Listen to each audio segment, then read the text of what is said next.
Isabelle Maréchal, une vision constructive.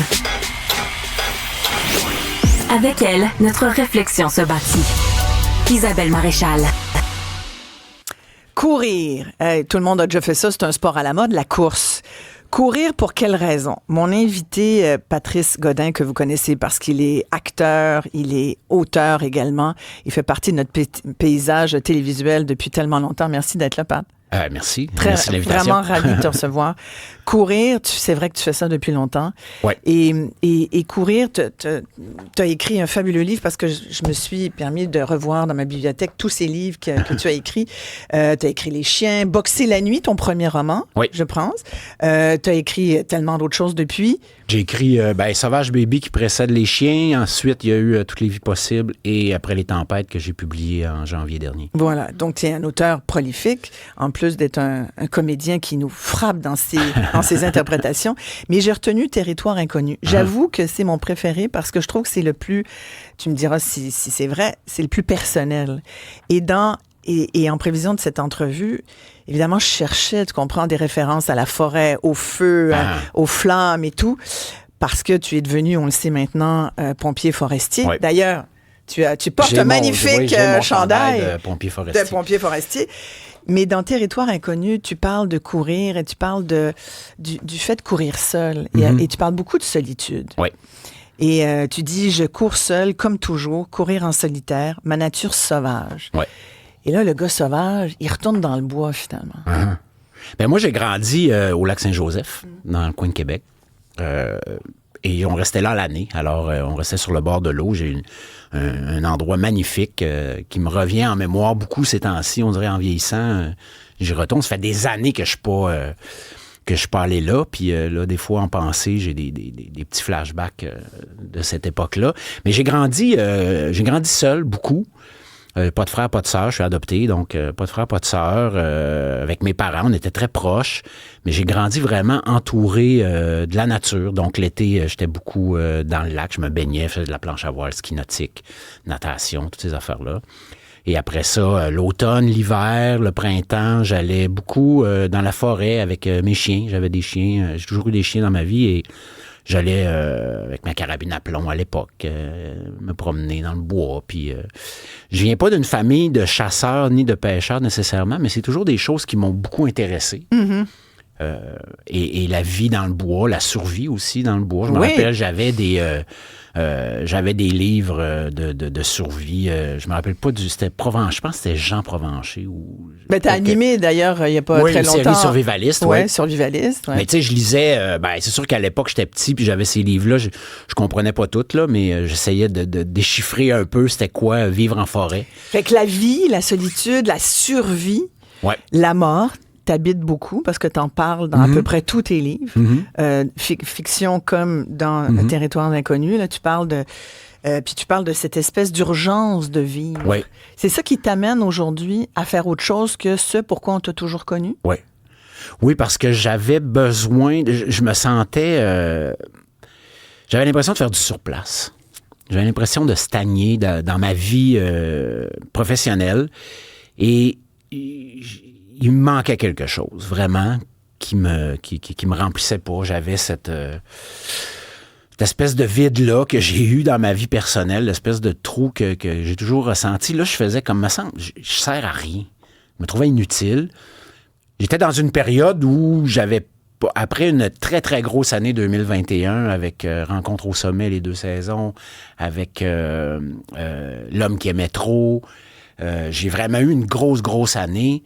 Et je me disais, bon, ben OK. District était fait avant, là, c'est avant la pandémie, mais la vague de District 31 m'a amené des super beaux rôles, des super belles opportunités. Et là, je me suis retrouvé en 2022 avec à peu près rien devant moi. Puis 2023, pas mal pareil. Mais tu avais déjà connu ça. Tu sais, quand on est comédien, quand on est acteur, on sait que ça vient j'avais eu des avec. up and down, mais tu sais, je négociais peut-être mieux avec, mais j'ai eu des périodes aussi où je me questionnais beaucoup. Je me rappelle au début des années 2000, j'avais encore ce désir-là de changer, d'aller ailleurs. Mais j'avais l'impression que, c'est niaiseux, là, mais au début des années 2000, en 2000, j'avais 33. J'avais l'impression que j'avais l'impression que j'étais trop vieux. C'est un peu fou parce que je suis devenu pompier forestier à 56 ans. Ouais. Mais c'est fou comment, à un moment donné, tu fais « Hey, c'est là qu'il faut que ça se passe. » Ouais. Si je veux changer ma vie, si je veux faire autre chose, si je veux aller dans un métier qui est demandant comme pompier forestier, ben faut pas que j'attende à 60 ans puis dire il est vraiment trop tard. T'sais. C'est maintenant, je m'essaye, je me lance. Puis parce que il y a plusieurs. Nous, on se connaît depuis longtemps, puis tu m'avais déjà dit à un moment. La difficulté là, du métier, justement, avec ces périodes creuses puis de vaches maigres, ça t'avait même amené à travailler dans un magasin de chaussures, de courses, puis tu courais beaucoup, fait qu'il y avait quelque chose quand même de connexe aussi à ça. Mais ça témoignait de la difficulté aussi de pratiquer ce métier-là. Oui, je pense tout le monde, il y a plein de... Il y en a 10 là, qui travaillent à temps plein puis qui vivent oui, il y en a, bien. Puis moi, je suis super content pour eux autres, puis j'ai pas de... Il n'y a pas de jalousie, c'est comme ce métier-là, il est fait de même. Okay. C'est que tu as des hauts, tu as des bas, puis ben, quand ça va bien, puis que tu roules, puis tout ça, ben c'est le fun parce que tu travailles, tu fais de l'argent, tu es comme dans... Puis à un moment donné, ben, quand ça tombe, ça peut tomber comme assez raide. Ouais. Puis il n'y a personne qui est là pour te ramasser. Là. Ben non, là, tu t'arranges. Il y a personne qui s'inquiète puis moi, je suis pas toi, tellement, tu sais, dans la fable de la cigale et la fourmi, je suis pas mal la cigale, tu sais. Fait que je me retrouve tout le temps comme un peu le bec à l'eau parce que là, il n'y a plus de rentrée d'argent. Je me retrouve... J'étais un peu tanné de ça, puis en vieillissant, ben on dirait que ce côté-là, cette insécurité-là me fatiguait. Ouais. Puis j'avais l'impression aussi que peut-être qu'on ne voulait plus nécessairement. Le téléphone ne sonne pas. Ouais. On ne me demande pas. Fait que tu dis, bon, ben, je ne vais pas rester là à attendre qu'il se passe de quoi. Il ne se passera rien. Puis, tu sais, j'ai essayé, on a déjà essayé ensemble de lancer des documentaires. Ouais. J'ai présenté des projets, puis tout ça. Puis, il n'y a rien qui a abouti. Ça fait qu'à un moment donné, j'ai fait, hey, je vais aller ailleurs, là. C'est pas grave. Moi, je suis pas. Tu sais, j'ai eu une belle carrière. Je dis pas que je tournerai plus, là. Je fais Indéfendable présentement. Ben oui, en ce moment, tu tournes dans Indéfendable, ouais. J'ai bien du fun. Puis, avec mon chum Sébastien, puis l'équipe d'Indéfendable est extraordinaire. J'ai un beau rôle de pas fin encore, puis je trouve ça le fun. Mais, tu sais, quand ça sera plus là, il n'y a plus rien. Puis là, le pompier forestier a embarqué cette année, puis j'aime vraiment ça. Comment c'est venu? Ben, écoute, c'est ça. Je me posais des questions. J'avais envie d'aller pourquoi pompier forestier? Ben, c'est ça. Pourquoi pompier forestier? Ça fait des années de changer de métier aujourd'hui. Si tu me disais, OK, tu retournes, tu as 20 ans, puis tu choisis un métier, c'est certain que je ferais un métier de service. Donc, soit policier, soit paramédic, soit militaire ou soit pompier. Pompier forestier, ben naturellement, je connaissais pas tant le métier, je connaissais pas beaucoup la SOPFEU avant 2023, comme je dirais peut-être le 3/4 des Québécois, Québécoises. Ben oui. On les connaît parce que ça sentait la fumée à Montréal. En 2023, on a vraiment eu un été catastrophique au niveau des feux, des incendies de forêt. Ça a été à la grandeur de la province et on a vu les effets négatifs que ça pouvait apporter. Et moi, à ce moment-là, quand les feux ont commencé, j'étais en tournage aux îles de la Madeleine et je suis revenu. Et là, j'ai vu ça, le ciel jaune-orange en plein après-midi, puis c'était comme, qu'est-ce que c'est? Puis là, c'est les incendies. Tu sais, j'étais un peu déconnecté, moi, en tournage au début juin aux îles de la Madeleine. Et là, j'ai vu ça, puis je me suis posé la question, comment on fait pour aller aider? Tu sais, moi, j'avais juste envie d'aller aider sur le terrain, ces gens-là. Comment ça se fait? Puis bon, là, j'avais des obligations, je pouvais pas y aller, puis il était trop tard aussi pour embarquer là-dedans. Mais je me suis posé des questions sur la SOPFEU, je suis allé sur Internet, j'ai vu le site web, j'ai vu, comment on pouvait appliquer. J'ai vu aussi qu'est-ce que ça prenait pour être pompier forestier. J'avais à peu près rien. J'avais pas de formation en foresterie. C'est ça, il faut être formé. C'est ça. Ouais. Je souris parce qu'il y a quelqu'un qui vient d'écrire les calendriers de pompiers vont se vendre vraiment beaucoup avec Patrice dessus. Tout nu dans le bois, ouais. Ça va être joli. Mais donc, tu t'es embarqué là-dedans. Ouais, ben j'ai envoyé j'ai envoyé mon CV, j'ai appliqué en me disant, bon, ben s'ils me prennent pas, c'est pas grave. Puis finalement, il y a Mario Trépanier, qui est le chef de base de cette île, Havre-Saint-Pierre, qui, lui, a décidé de parier sur moi. Et j'y dois beaucoup parce que c'est lui qui s'est un petit peu battu pour me faire rentrer. Ben oui, j'imagine que les gens devaient se dire qu'est-ce qu'il vient faire ici, c'est l'acteur? un peu la question. L'acteur, qu'est-ce qu'il vient faire là? C'est quoi ton but? Ouais, il vient-tu travailler un rôle? Il vient-tu pour écrire un livre? Il vient-tu faire son show de boucan, sans mauvais jeu de mots, là, mais il vient-tu faire son show, puis sa diva, puis il va repartir après? Alors que le gars qui est arrivé à Havre-Saint-Pierre le 8 avril, c'est Patrice. C'est pas l'acteur, c'est vraiment le gars, l'homme qui voulait devenir pompier forestier. Fait que lui, il t'a demandé, Mario, là. Ben Mario, il a fait, moi, je parie sur toi pour ça. Je suis sûr que t'es un bon... Puis que tu viens pour les bonnes raisons. Tu viens pour les bonnes raisons, puis il avait raison, parce que je venais pour ça. J'étais pas là pour écrire un livre, j'étais pas là pour un rôle. On m'a demandé, on m'a approché. Isabelle Maréchal m'a appelé pour produire un documentaire. Ouais, et j'ai dit non à plusieurs personnes, parce que là, c'est pas moi qui veux se mettre... Moi, je voulais pas me mettre en avant. C'est le métier de pompier forestier, c'est ce métier-là, c'est la sope-feu que je veux mettre de l'avant. Il y a des gens, j'ai rencontré là-bas des gens extraordinaires qui sont devenus des amis pour la vie en quelques semaines. Puis toi, tu es un gars d'équipe, parce que sur un plateau de télé, vous êtes habitué tu sais, un plateau de télé, de cinéma, vous travaillez en équipe. On travaille en équipe. C'est pareil dans le bois, là, quand les flammes sont... mais là, on est tout le monde ensemble. Mais là, ton premier feu, là... Ouais. Comment... Ça doit être tellement impressionnant, là, Pat. Ben... Le premier feu, là, t'es dedans les flammes, c'est chaud, vous risquez votre vie, les pompiers de la Sope-Feu, puis on les salue, puis mon Dieu, quel travail fabuleux. C'est les gens là-bas. Moi, je suis un bébé pompier, là, mais j'ai rencontré des gens qui font ça depuis 25-30 ans. Mais comment tu gères ça, la première fois là, que tu fais face à un mur de flammes? Ben, tu veux y aller.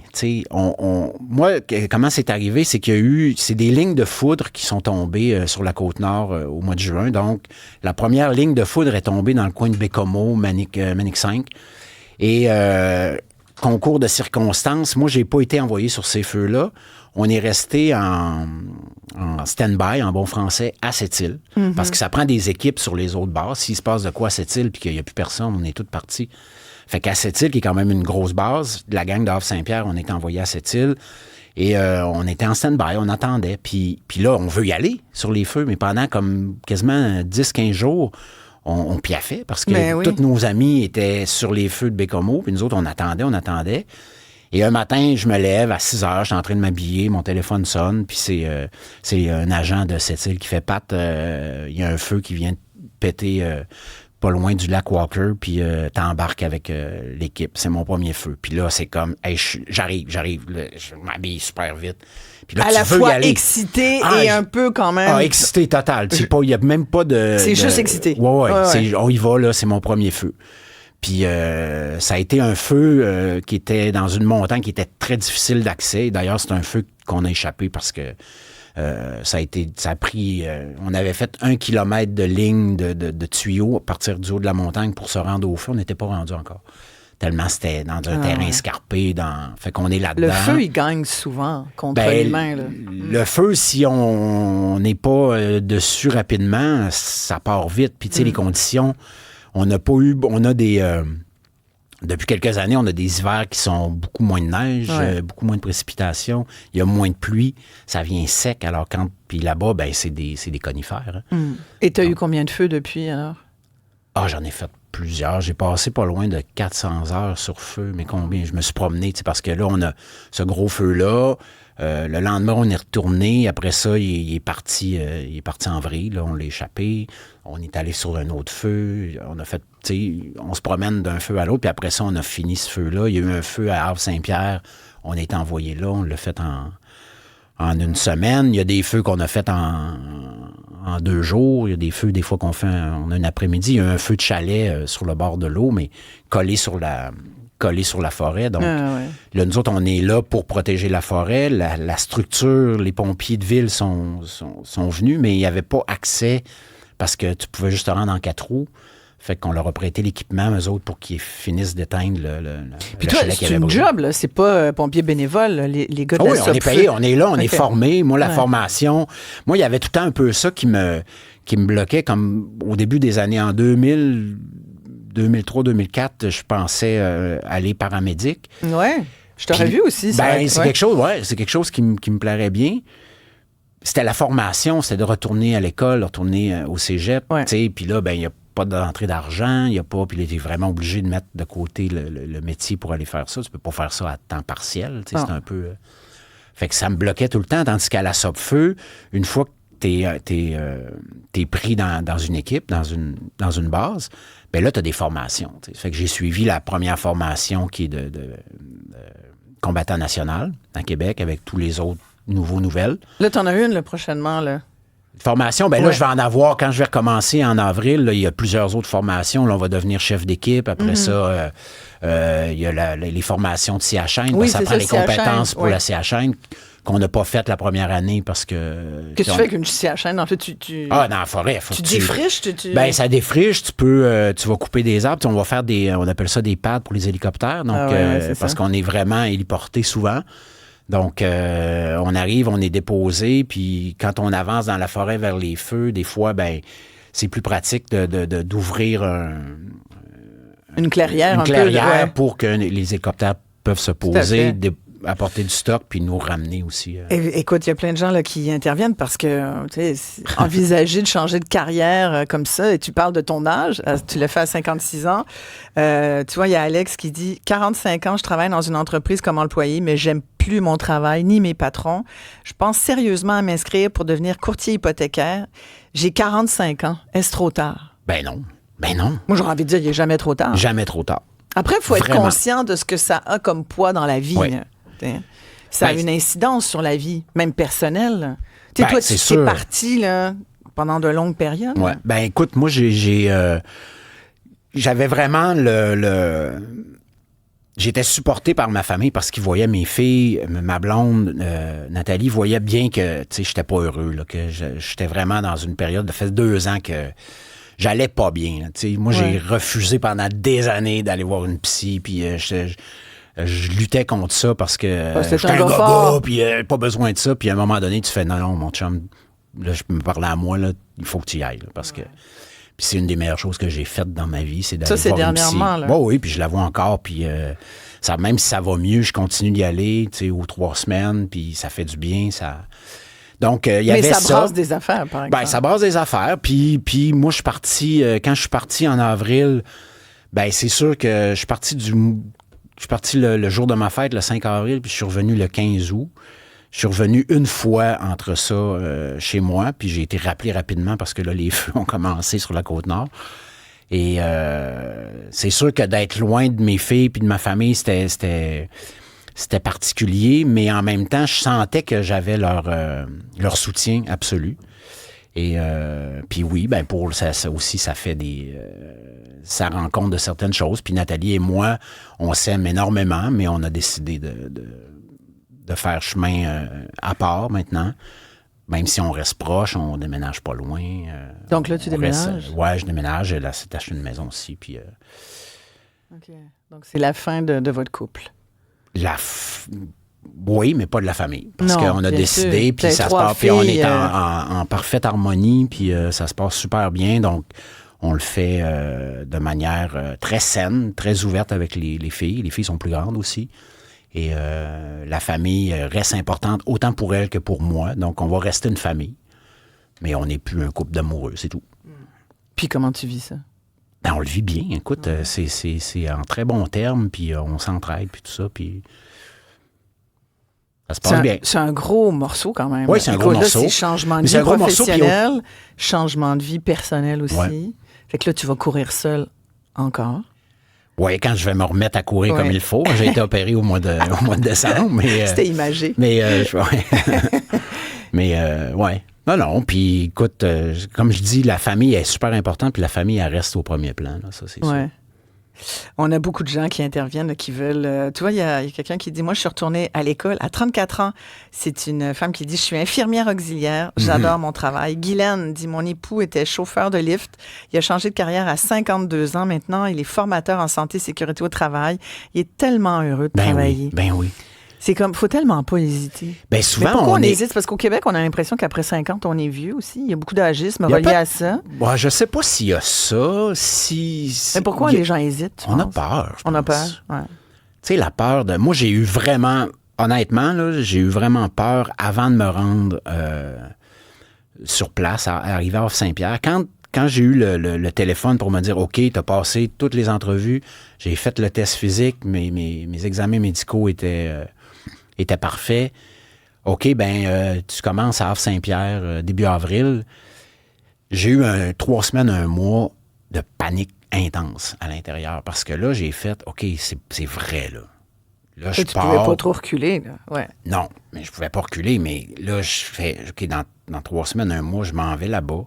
Je sais pas quand est-ce que je reviens. Est-ce que je vais être à la hauteur? Est-ce que je vais être à ma place? Là, je dis non à mon métier d'acteur. Est-ce que je suis en train de me me brûler? Même si je suis en train de... Ouais. Mais même si j'avais tu sais, je me disais, là, j'ai plus de plaisir à faire ce métier-là, je suis en train de faire une gaffe là, dans toute cette affaire-là. Puis c'était vraiment la peur. Et quand je suis arrivé là-bas, les choses se sont mises en place. J'ai pris ma place là-dedans. Je me suis laissé emporter par ce nouveau métier-là. Parce que chaque jour, il y avait du nouveau tout le temps. Qu'est-ce que tu aimes le plus d'être pompier forestier à la Somfeu? Tout. J'ai pas rien. Il n'y a pas une fois, il n'y a pas un matin que je me suis levé où j'avais pas le goût d'aller travailler. Même les fins de semaine, les premiers mois, on a 2 jours, là, le samedi, dimanche en congé. Après ça, on tombe à on fait 14 jours de travail, 4 jours de congé, quand il n'y a pas de feu, là, naturellement. Puis le samedi, j'étais content de prendre ça relax, mais le dimanche, j'étais comme, bon, OK, là, on peut être lundi, là, on va travailler, là, on va voir le monde, puis...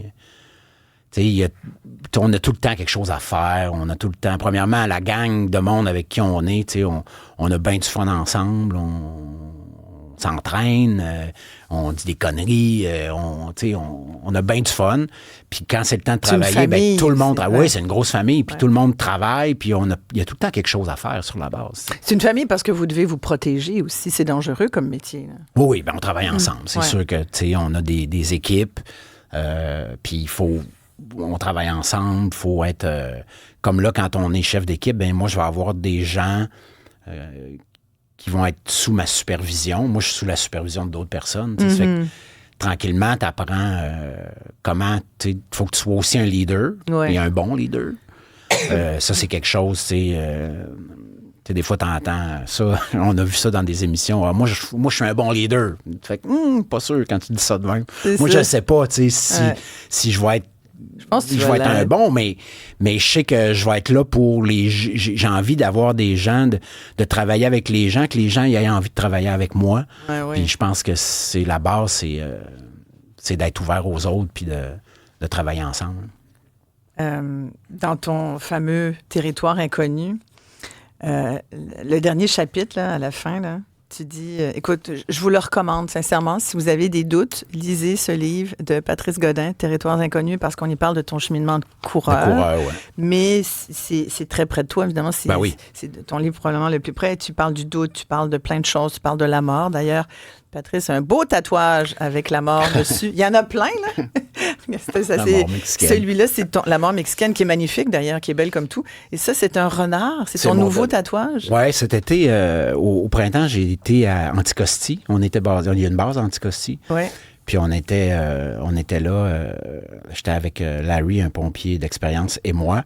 Et j'ai apprivoisé un renard qui avait un œil crevé, qui était blessé. Et je l'ai appelé renard pirate. Mais lui, je ne l'ai pas fait pirate. J'avais comme envie de... C'est comme si c'était son âme pas blessée qui était tatouée sur mon bras. C'est un beau renard doux. Alors, montre-le à la caméra encore, parce que les gens qui nous regardent à la télé peuvent... Ah oui, on le voit bien. Bon. C'est un beau renard. Mon renard venait me manger dans la main. On ne connaît pas la nature. On est complètement déconnecté. Là-bas, à Anticosti, je veux dire, c'est formidable. C'est magnifique. Je veux dire, les chevreuils... à la base, on achète des grosses poches de maïs. Les chevreuils dans le village se promènent les bras partout. Plus que Longueuil. Est-ce que ça, c'est... Ça, c'est Dalva. C'est mon chien, mon berger belge. Ouais.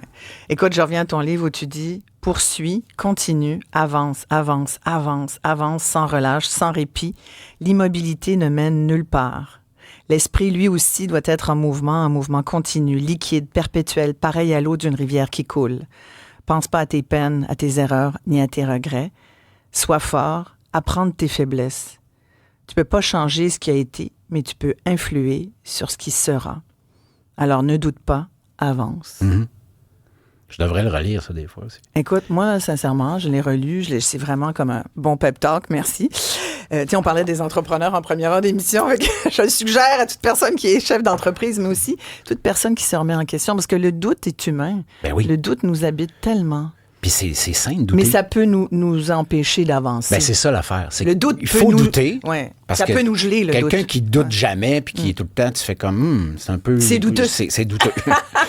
Mais le doute est nécessaire. Ça peut être un moteur. Mais ça peut être paralysant, puis ça peut nous empêcher d'avancer complètement.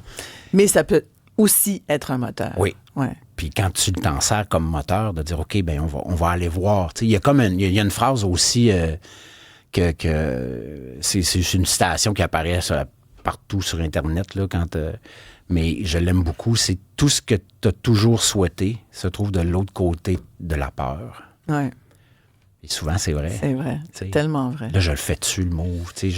Écrire, quand moi, ça fait des années, les gens ils disent « Ah, c'est récent que tu as commencé à écrire. » Ben non, j'écris depuis que j'étais à l'école de théâtre, j'avais 20 ans, puis j'écrivais. C'était comme ma porte de sortie. Puis ça a été même, à un moment donné, j'ai failli pas aller à l'école de théâtre puis aller en littérature à l'université. J'étais vraiment in between. C'est ma prochaine invitée, Mariana Mazza, sans doute fait des critiques littéraires de tes livres, parce que mais t'es vraiment très prolifique. Je suis sûre qu'il y en a un qui va témoigner de ce que tu vis, ton prochain peut-être. Ben là, je prends des notes, je me laisse, tu sais, il y a beaucoup de choses là, qui t'éteins des feux, tu déménages, tu fais du brassage dans ta vie. Mais je vais me réinstaller, puis je vais recommencer. C'est sûr que l'écriture a une place très importante dans ma vie.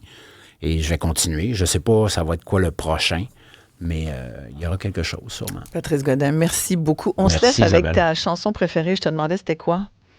Oui, Steve Earle, ben, j'écoutais ça cet été. Le titre? Lonely Are the Free. Merci beaucoup, Patrice. Merci.